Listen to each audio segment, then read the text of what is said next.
Hello, everybody, and welcome to another episode of the Roots of Life podcast. Thank you for joining us today. If you want to find out more about the Roots of Life podcast, feel free to check out rootsoflifepodcast.com. You can also reach out to us at rootsoflifepodcast@gmail.com or on Twitter at rootsoflifepod. We also do have an Instagram handle at Roots of Life Podcast where you can see tons of inspirational quotes and beautiful landscapes. But yeah, so thank you for listening and enjoy the episode.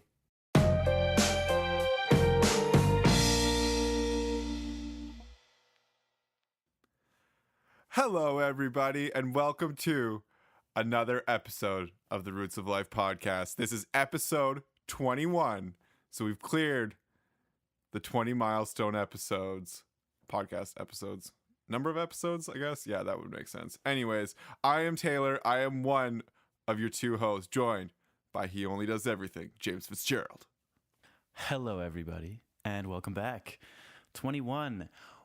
This podcast can now legally drink. So today, we are talking, well, that's in the States, of course. All over the world, it can legally drink.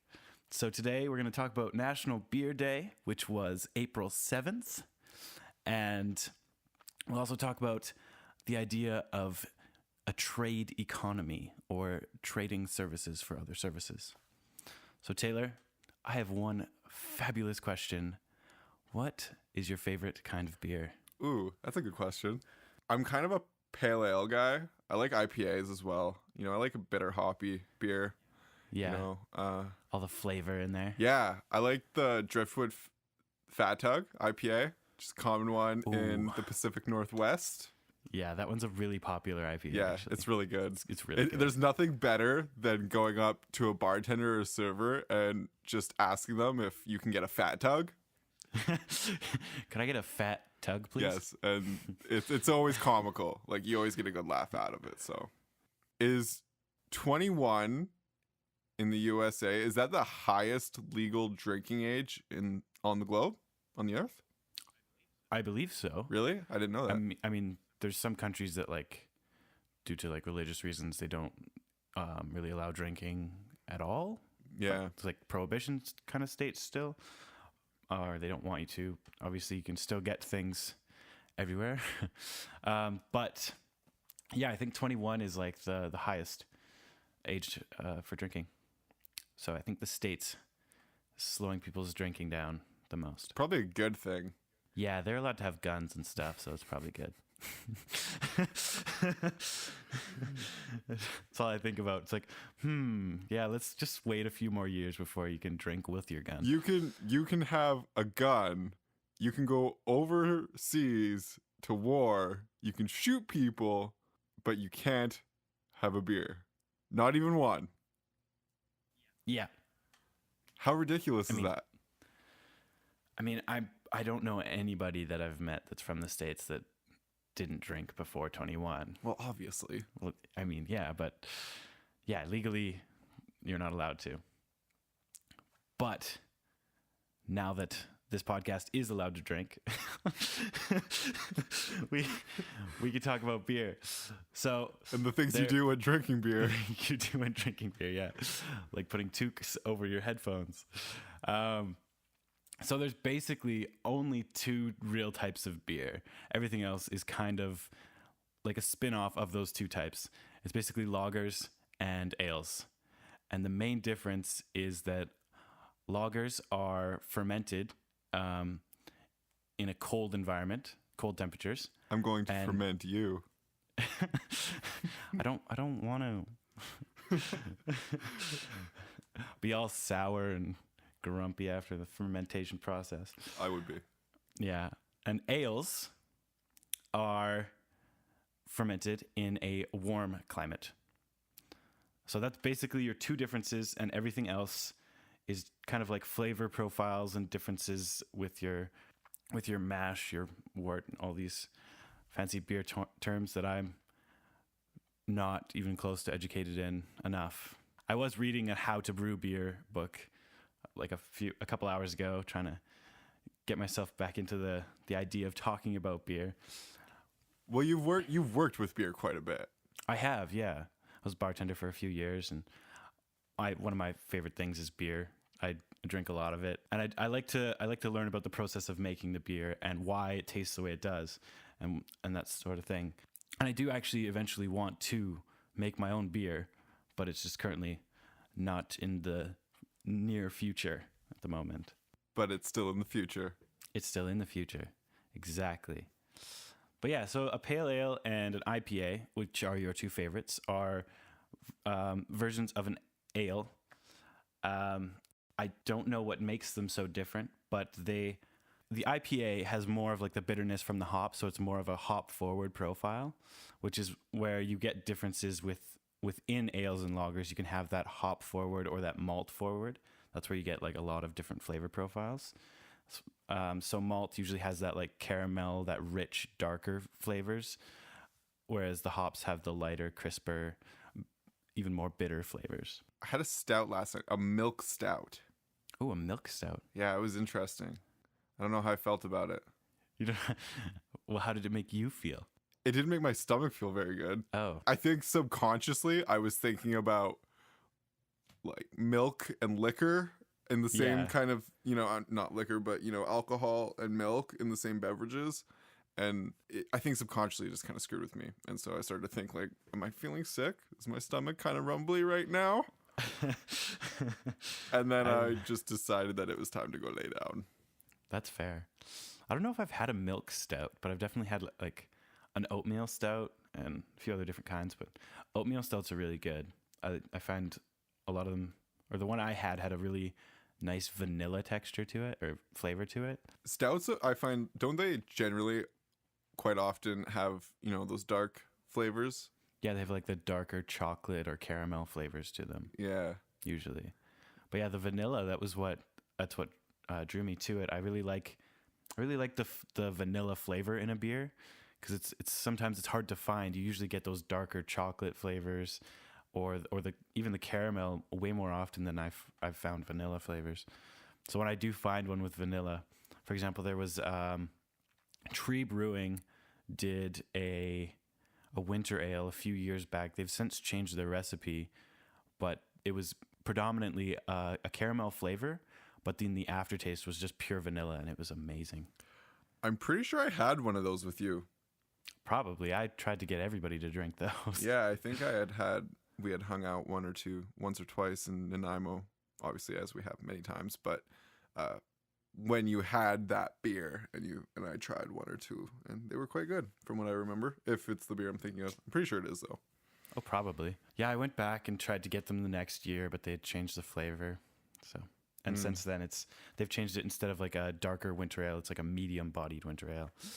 So it's very different now, but still good. Now, what is your preference?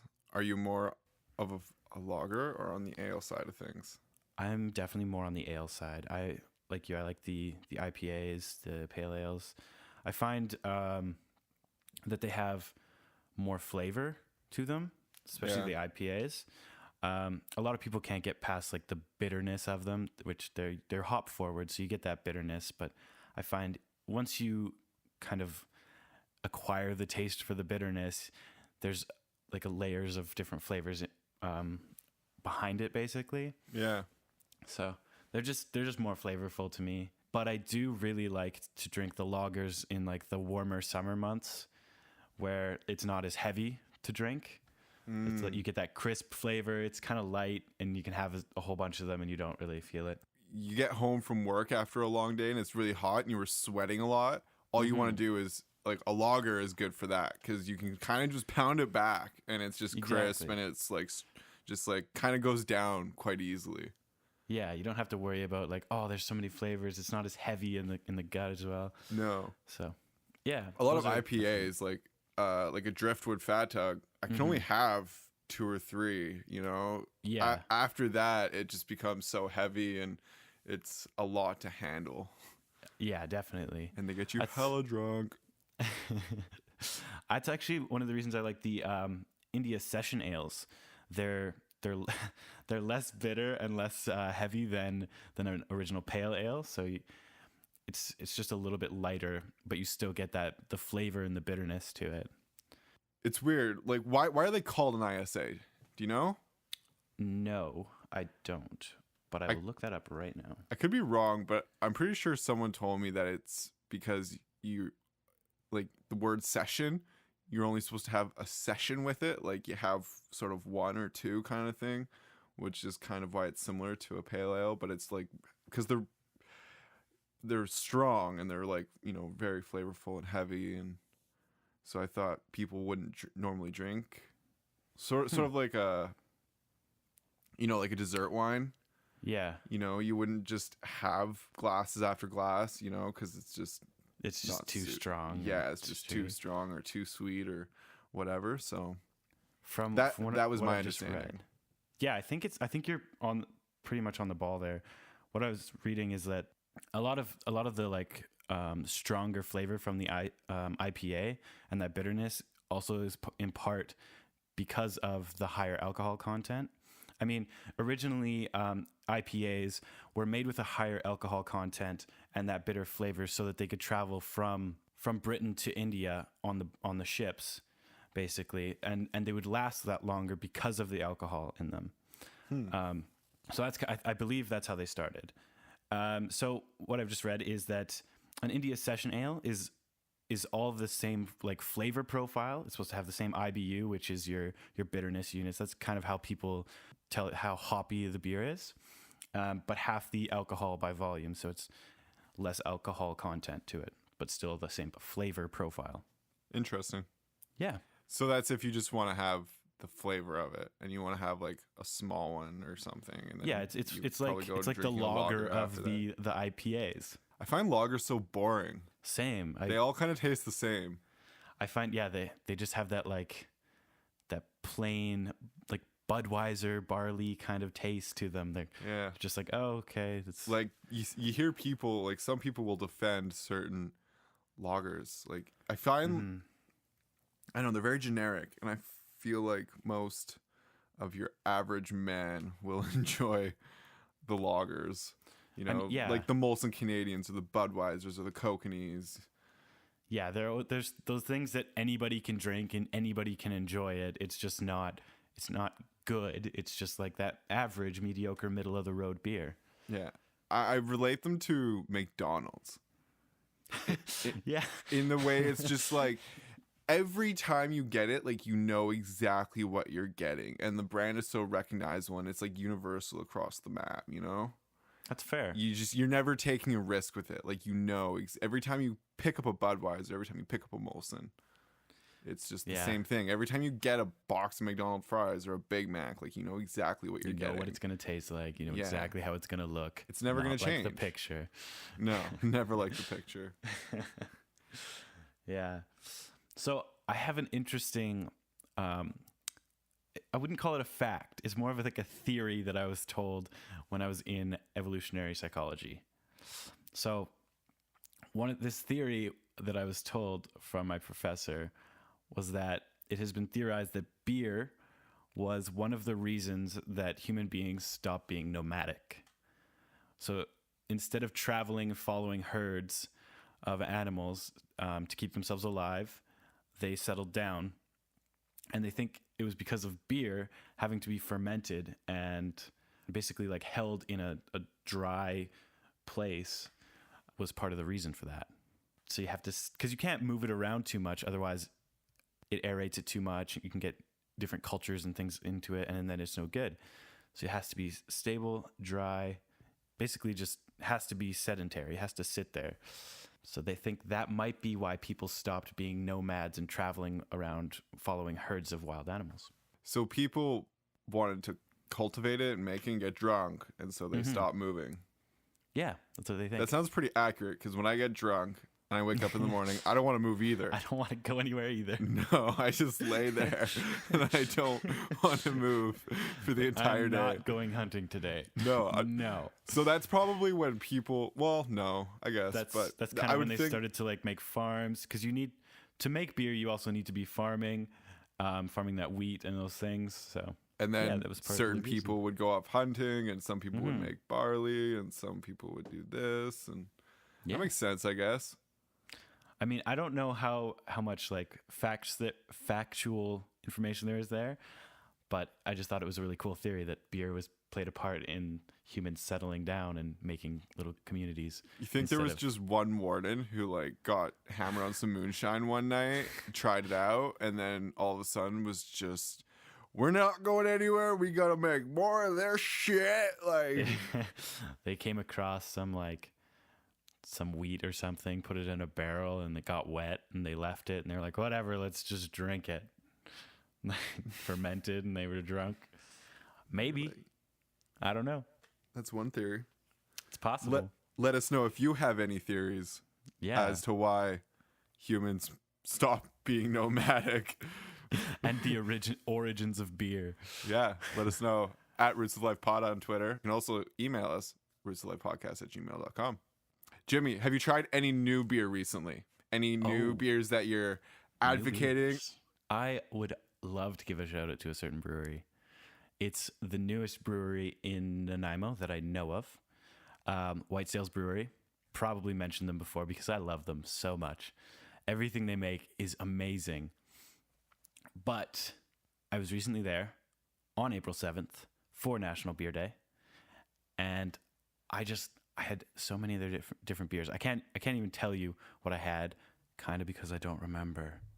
But they were doing a cask night, which means they have like a small cask of beer that for like $4 you get like a little 4 to 6 ounce glass or whatever it is. And it was a ginger lemon I don't remember what type of beer, but it was ginger lemon like hef or something like that. It was a lighter like lager kind of style beer. Ooh, and that sounds delicious. it was actually really good. It was like this nice like lemon flavor with a hint of ginger. The only thing that like I didn't like about it, which had no fault of the beer, it was just the fact that like in my lifetime I've had like ginger and lemon mixed together as like a remedy for being sick. So like the first thing that it hit me was like, oh, it's like medicine. So it's gonna make me sick in the morning. That's true. I wasn't though. I was good. But yeah, it was a really good beer, really good flavor profile, really crisp, clean to drink, and just all around good mouthfeel. Awesome. Yeah. Well, if anybody's in the Vancouver Island area, I'm assuming it's probably outside of Vancouver Island. Maybe in Vancouver, maybe Seattle. Who knows? Yeah. But check out White Sailing Breweries? White Sails Brewery. Breweries.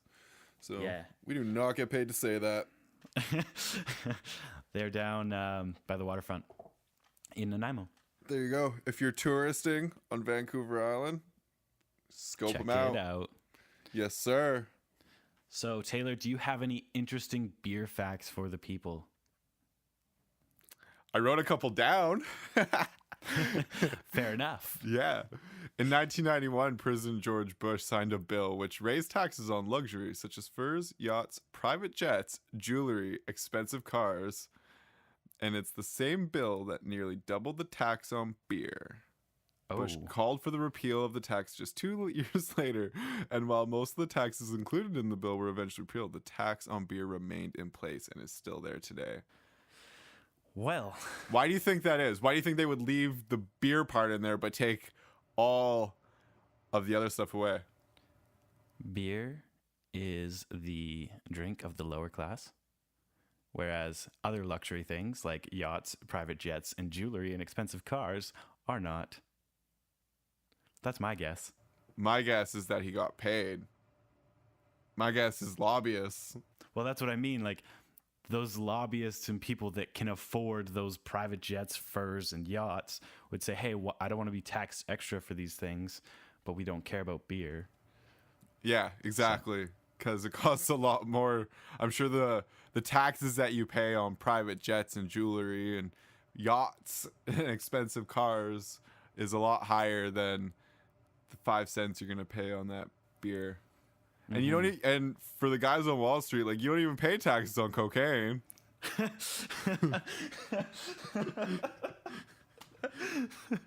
Oh, the drug of choice for the rich and famous. I love it. The most expensive state to buy a beer may be Tennessee, where state excise taxes reach a whopping $1.29 per gallon. $1.29. $1.29 per gallon, sorry. The highest in the country. The cheapest state to buy a beer, Wyoming, where the excise tax is just $0.02. 2 cents. Well, I am going to go travel Wyoming. Cheap beer. Cheap beer. I've heard really good things about Ohio beer and like Portland. Yeah. You know, like Yeah. just like the Like Oregon beers upper Northwest. Mm-hmm. Yeah. I've also, San Diego apparently also has like amazing beers, like great craft brewery scene. I had a friend that went down there for a couple weeks simply just to travel around and go to as many craft breweries and like food trucks and cool stuff like that as he could for like the week and a bit. It was Cool. like literally like an eat and drink vacation. That's awesome. Yeah. That's what vacation should be. Right? Travel somewhere and go eat and try new things, eat food and Yeah. try new drinks and, you know, have good times and new experiences. It's funny. The reference I made from the loggers to McDonald's was from a story that someone had told me about. I forget where, they were somewhere, I think in France or Italy or Venezuela, somewhere out in Europe, and it was just this. Venezuela's in South America. Sorry, I think. what's the one? Venice? Venice, yeah. Venice. That's what I'm thinking of. Sorry. That's fair. And he said, you know, it was just like the ideal evening setting. The sun is setting, and it's just beautiful. And there's like the canals, and people are rowing down the canals, and they're sitting on a restaurant balcony having a glass of wine, and these Americans just like come slopping down the road with their big bag of McDonald's, and it just like totally killed the vibe and pulled him out of that immersion and out of that scenario, which is why it makes me think about how even in a place like that where you go vacationing to try these new things and have these new drinks and new food and new experiences, they will still, certain people, not just Americans, but certain people will cling to that thing that they understand. They'll that comfortable part of the like trip. they know exactly what they're gonna get when they buy that McDonald's. They don't want to try the random Italian pasta or, you know, pizza that they're not familiar with. You know, they know what they're getting when they buy that Big Mac. They know what they're getting when they get that McDonald's. That's fair. Yeah, that same friend actually that went down to San Diego, he now lives in Korea, and he's been sending me like pictures and stuff of all the random food and beers as well that he's been drinking, and he's just been trying so many weird things. One of them was like, the other day it was just like octopus and squid that still had like ink sacs in it, so when you eat it, it like pops. And oh my goodness. Yeah, I was like, that is super gross to me, but like, good on you for trying it. I wonder if it tastes good though. Yeah, I have no idea. I didn't actually ask. It was just like, that's cool. That's interesting. But I wonder if it would. I imagine it like staining your teeth. That's what I was thinking. I was like, wouldn't that like the color be really gross to see? Like people permanently. just. I imagine, you know, if you eat like a sucker or something, or you know how it like kind of stains your teeth and they go blue. You know, I picture that, but like blue, purpley ink. Yeah, I don't know. I actually know what color squid ink is, but I think it's just black. Is it just black? I picture like blackish purple, like, you know? Yeah. It makes me think of like, you know, like zombie films where like the zombies have these like black gnarly teeth and they're all just like coming at you. I feel like if you walked into that restaurant unknowing as to what they served, you just look around and be like, whoa, why do all these people have like black gross teeth? Yeah. Yeah. It's interesting. Okay. I've got a couple more facts here. Okay. Egypt was likely the first civilization to tax beer. Oh. Queen Cleopatra imposed a tax on beer in order, she claimed, to discourage public drunkenness, though it is widely believed that the tax was actually used to raise money to fund a war with Rome. I mean, either way, she started a trend, and fuck you, Cleopatra. you suck. Yeah. Another cool fact: beer is the most popular alcoholic beverage in the United States. According to a 2016 Gallup poll, 43% of Americans who drink alcohol say they prefer beer. 32% say wine and 20% say liquor. In 2015, the federal government collected $3.6 billion in excise taxes on domestic and imported beer alone. That's not including liquor or wine. $3.6 billion in 2015 just from local and imported beers. Wow. That's crazy. That's a lot of money. Yeah, that's a lot of money. So I'm sure that built a couple jets for the war. Just a couple. May not be at war with Rome, but, you know, you're doing well, USA. In 1695, Great Britain raised taxes on beer, making gin the cheapest beverage in England. Gin was taxed at about 2 pennies per gallon, while beer was taxed at about 57 pennies per gallon. 57 cents per gallon. The difference in price is considered the root of a serious drinking problem in the country of the 18th century, especially among the poor. Oh, wow. So That's cool. Just a couple little interesting facts little things across the world. We had a bunch of American stats there, so I really feel like we need to get some like Canadian facts about beer. Yes. So, glass all empty is the title for this fact. Although you won't find it in regular dictionaries, apparently there's an actual phobia in which sufferers experience fear of seeing an empty beer glass. I actually heard of this before, and I really want to like name a bar after this if I ever opened one. But the disorder is called cynocelophobia. Fortunately, the cure is a good bartender who knows how to keep them coming. Not quite a Canadian one, but I thought it was good. Canadian companies were responsible for pioneering the process of continuous malting and continuous brewing. This has revolutionized the brewing process. We're doing something right. Well done. In the region in Canada with the highest beer consumption per capita, Newfoundland and Labrador, according to Statistics Canada, they found that adults drank the equivalent of 101.2 liters in 2013.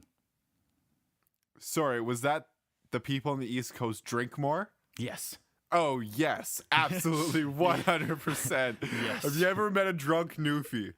Of course you have, because Yes, they're all I have. drunk. They're all drunk. There's nothing more difficult than understanding, one, a Newfie, two, a Newfie who's drunk. Their slang and just their accents get even more intense. And just more, like, less understandable. It's funny, if you meet a Newfie that's been out of Newfoundland for a long time and they barely have an accent anymore, as soon as you get, like, one beer in them, that's all it is accent. Yeah, it just comes right back. So funny. Canada's most popular alcoholic beverage is also beer, which I think it was similar statistic, 45% of all alcohol beverage sales in Canada. And it's not very often that you meet someone who says they don't like beer. It's usually a girl, but generally. Yeah, generally. Okay, obviously this isn't so black and white. Of course. But on the average, I would say more men like beer than women. I could see that, probably, yeah. Yes. I definitely don't know a lot of people, though, that be like, I don't like beer.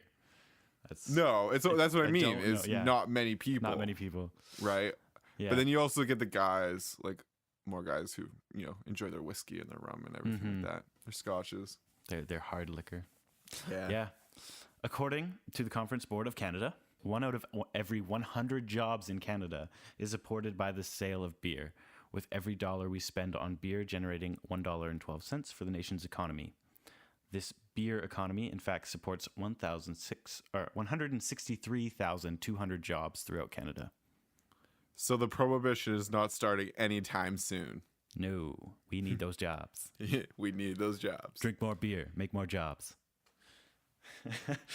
Only don't drink too many beer, but drink enough beer. Yeah, don't drink too many beer. No, you don't want to safe. drink too many. Be safe, but have fun. Yeah. Don't drive. Public service announcement for the day. Drink beer, but be safe and don't drive. Thank you. And on that note, we're going to go for a quick break, and we will be back with you momentarily. The most important single central fact about a free market is that no exchange takes place unless both parties benefit.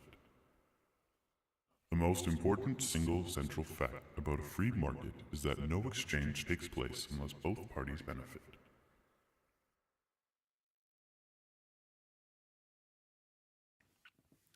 And we're back, and it's that special time of day where I get to ask, James, what tickles your fancy?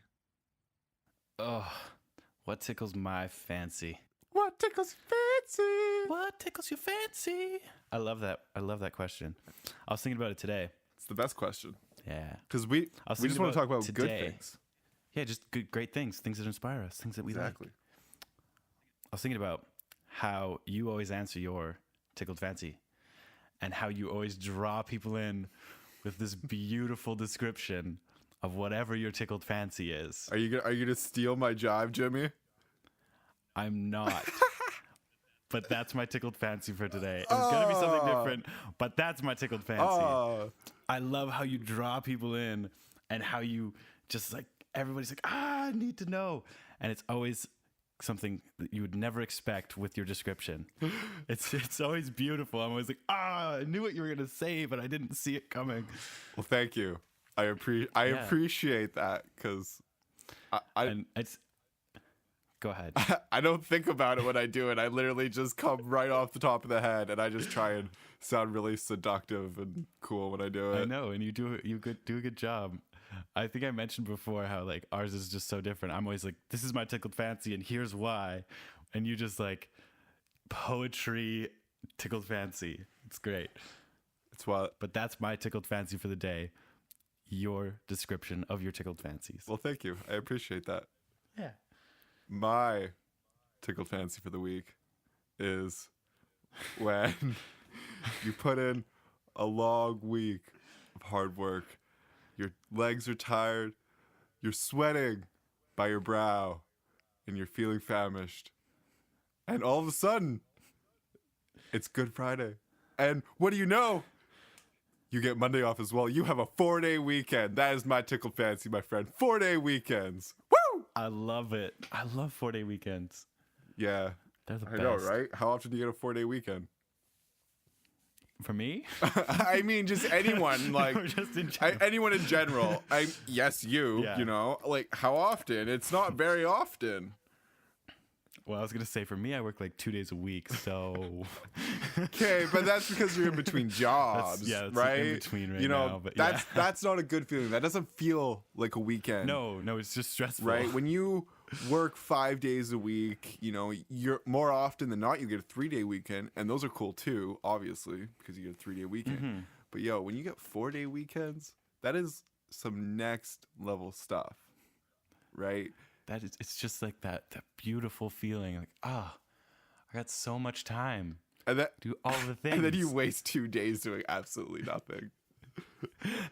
And then you're frantic on the 3rd day, and then you waste the 4th day because you're like, I got to work tomorrow. Yeah. The great part about 4-day weekends is also the 4-day work weeks that fall with them, because you get one Yeah, on the front that's end and the true. back end. It's true. I love it. Yeah. So, topic 2 for episode 21 of the Roots of Life podcast. Keep listening and you'll find out. You can also go find more episodes of the Roots of Life podcast at rootsoflifepodcast.com. You can also email us if you have questions or topic ideas that you'd like us to talk about. rootsoflifepodcast@gmail.com. We're also on Twitter at rootsoflifepod and Instagram at rootsoflifepodcast, where you can see Jimmy posting many beautiful landscapes and inspirational quotes to get you through your day. I love pretty things. I like pretty things too.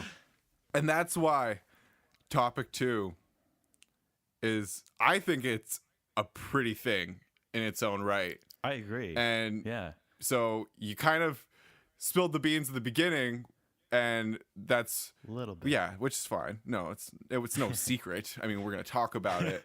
We're gonna but tell so you. everybody kind of knows we're talking about a trading economy, right? Mm-hmm. And so I recently became involved in a trade economy, and that's why I want to talk about it, because I think it's a great idea that not many people are used to.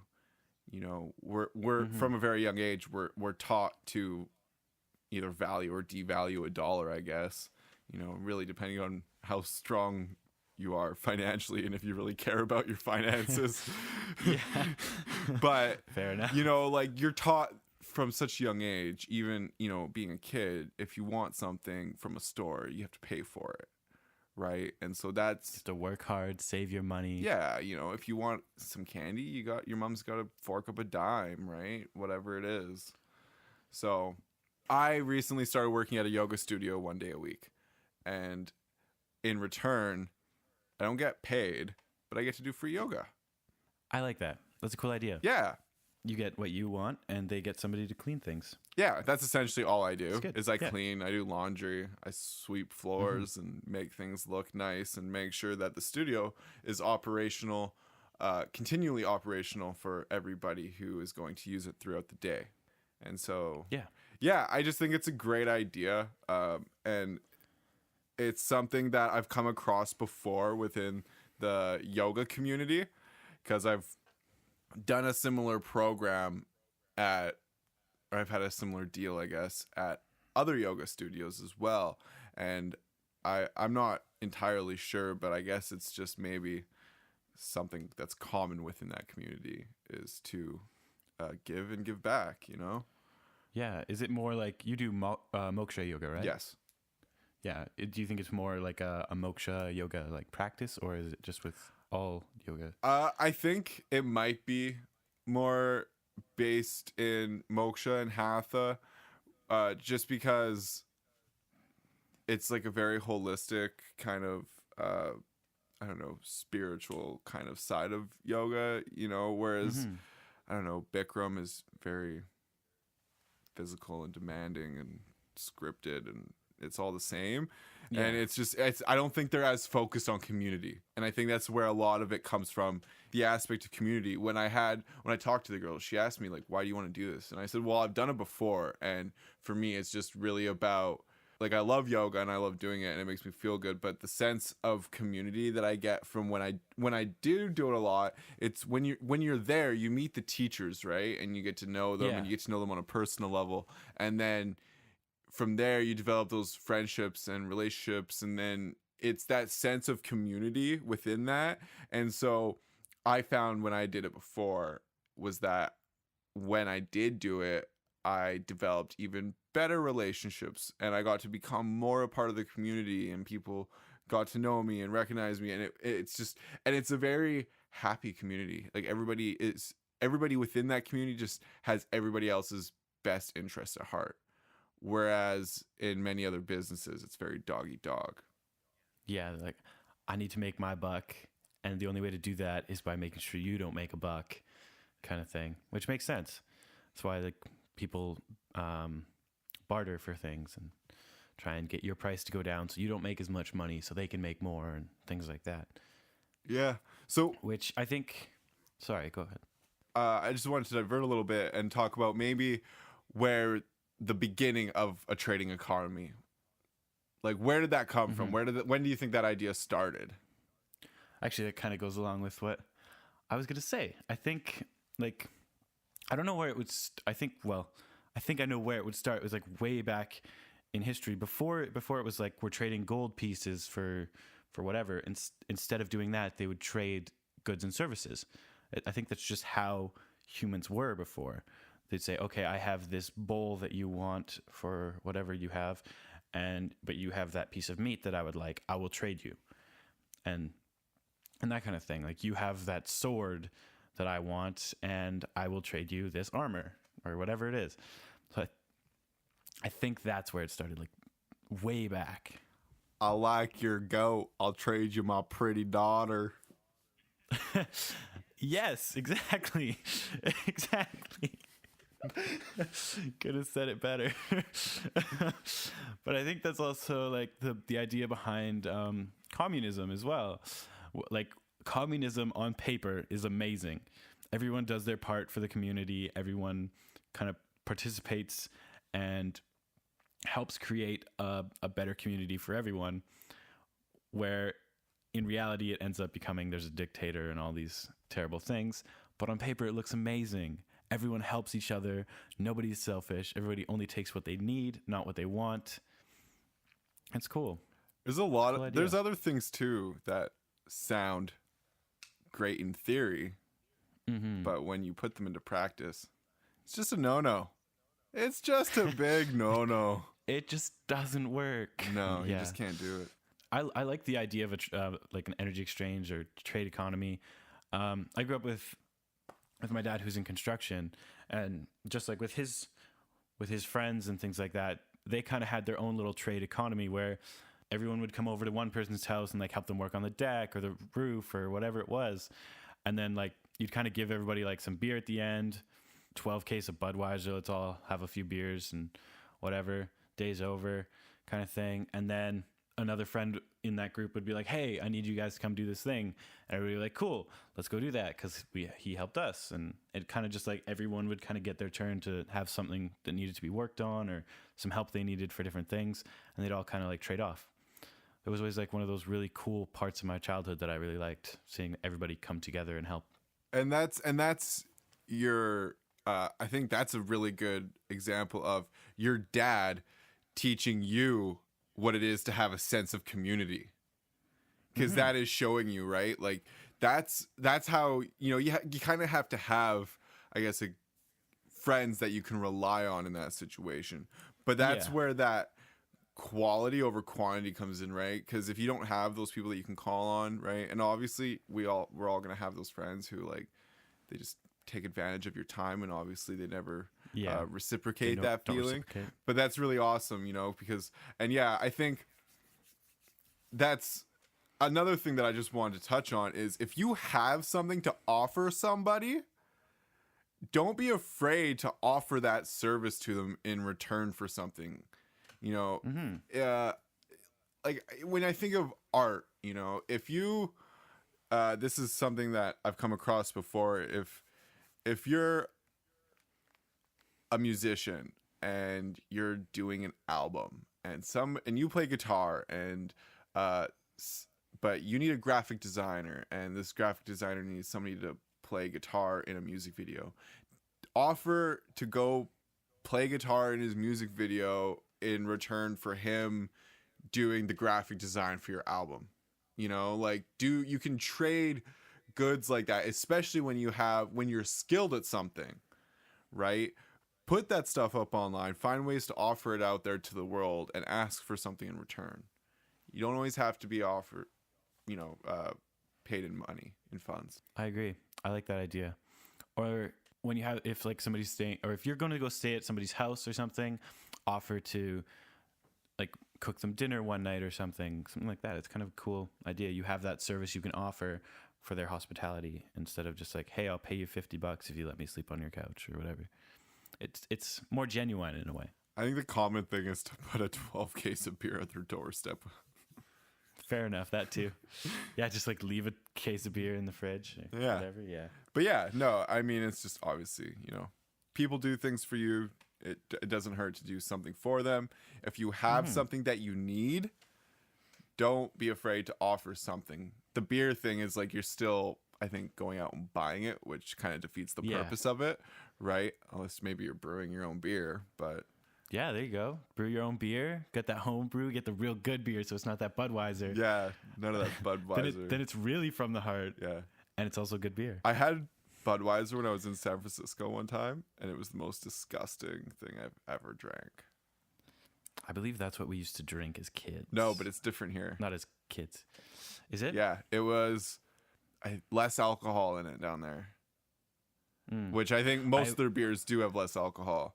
But I was actually just reading, and apparently that might be a myth because of the way that the States and Canada measure the alcohol. They do we do alcohol by volume, and they do something else. And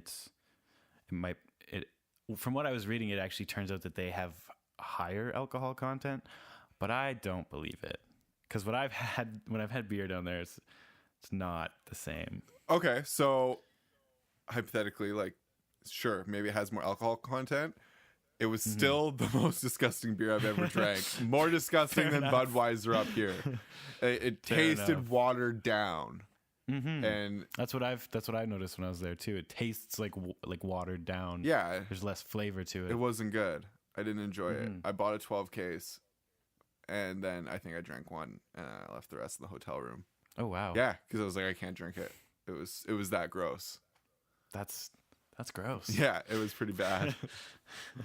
When you can't finish your beer, it's probably not good. Anyways, that's the idea of an energy exchange. Do you have any more comments to say about it? Not really. I encourage people just to try Yeah. it because, especially with the world now, and I mean, especially like our economy, our dollar isn't strong here right now.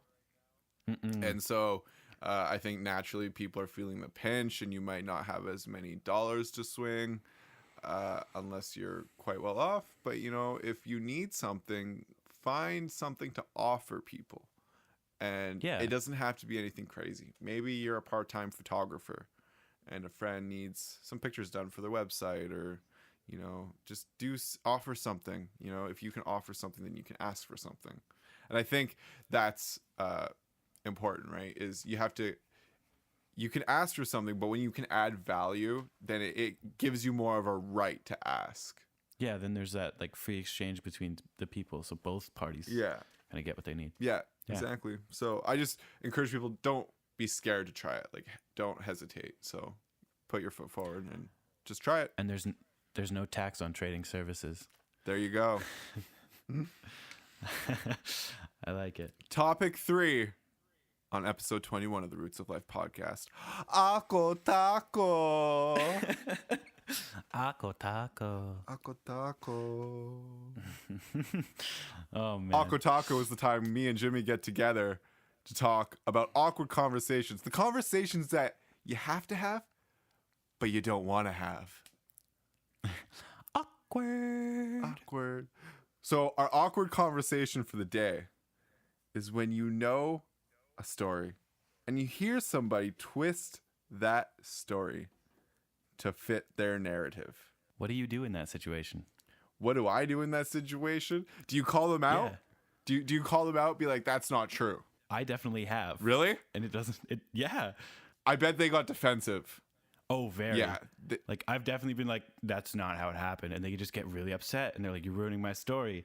I'm like, well, tell it right. It's because you're almost attacking them in a way. In a right? way, yeah. Because they're especially if they're really excited about it and they're having, you know, they're putting pride behind it and they're excited to tell this story. And all of a sudden you're like, that's not how it happened. Yeah. You know, you're almost attacking their pride, and then they have the need to defend that honor, right? Yeah. I mean, I've definitely been one of those people that like twist the narrative a little bit. 'Cause Everybody does stories sometimes stories are boring. You got to change them to make them interesting. Yeah. So, yeah, but there's been times where I'm like, man, this is a good story without what you're saying, and you actually weren't even there. Yeah. And like, I was, and you telling it wrong. So The one that inspired this for me was the idea that as this, like, in a high school setting or something, or any setting, I guess, really, where the story gets told once and it's, say, maybe the story is about, I don't know, a theft, like a robber breaking into a house, and it's like the first time the story gets told, he propped the door with a crowbar, and then the second time it gets told, he smashed a window, and then the third time it gets told, it was like he held someone up at gunpoint, and then by the 10th time there was a rocket launcher shot through the front door and SWAT's rolling up on the lawn, and just every time it gets like, and like just, 17 people were murdered, and you're like, whoa. It just like exponentially grows, and it just gets, it's like that telephone game. Yeah. You just expand on it every time, and then eventually somebody who knows the story is there when it's getting told, and they confront you about it. Yeah, I mean, it's sometimes like if it's just a small thing, it's like, well, you might as well just let it go. It kind of makes the story better. It's cool. But there's other times that I've been in that situation where I'm like, I cannot let you tell it like that. Can you elaborate on the one that you were talking about particularly, like without any names? Can you tell the story of that they were trying to tell, and kind of how they twist it to like the actual narrative? I can't remember the story. I just remember like sitting there listening, and I'm just like looking at them like, no, I told you this story, and now you're telling it to other people in front of me, and it's wrong, and you're telling it wrong. And I'm like, no, I can't let you do this. And they're like expecting me to be in awe because they forgot that I told them the story. Brutal.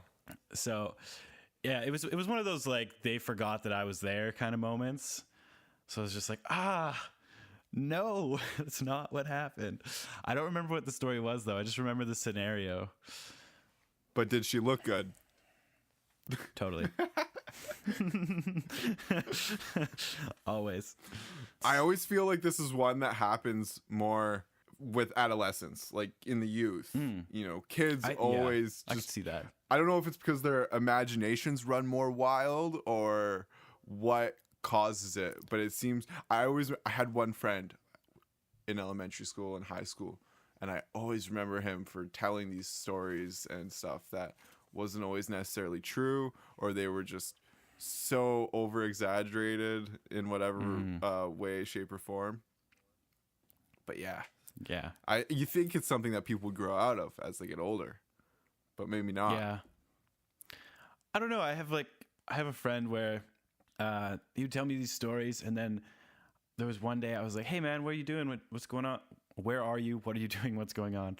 I put those all together in one.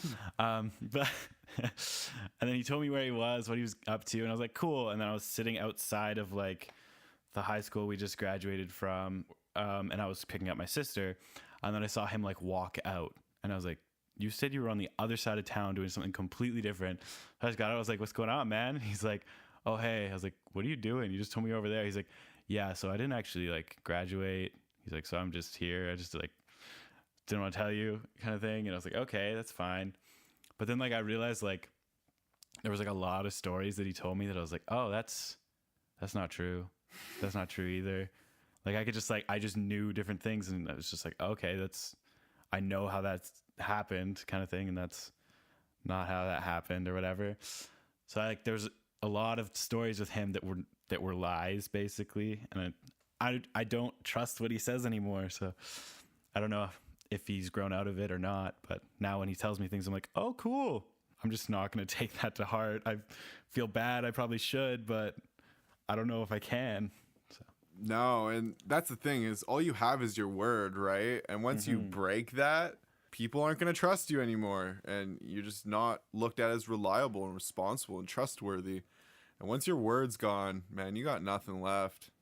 Nobody's going to put any faith in you. It's the same reason, it's the same idea as like, you know, that's why we have credit scores, is because it's like you build that trust with the banks, and then as soon as you blow it, that trust is gone, and they are not helping you out again. Yeah, until you can build that back up, I guess. Yeah, right? and it's really hard to do. Yeah. You know, I mean, not that I know, like I've never really like screwed it up very badly or anything, so I've never like, but I've heard the stories. It's like once it's screwed essentially, but it's. That's what they say. Yeah, so I think after like bankruptcy, it's like 7 years before you can even like think about getting a loan or anything like that again. You're like out for like 7 years of the whole system. crazy. So it takes a long time. Yeah. Thank you, everybody, for joining us on episode 21 of the Roots of Life podcast. My name is Taylor. You can reach me at Taylor Jean Music on Twitter and Instagram. You can reach Jimmy at Coach James Fitz on Twitter and Instagram as well. Or you can find us on rootsoflifepodcast.com, rootsoflifepodcast@gmail.com for everything Roots of Life. Thank you, everybody. We want to extend an invitation to everybody to tweet us, to let us know some of your favorite beers or drinks. And if we can find them in our local stores, maybe we will go and try some of them. As you heard, we are both ale fans, so don't tweet us none of that lager shit.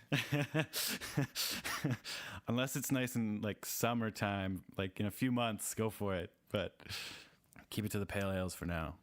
Yeah.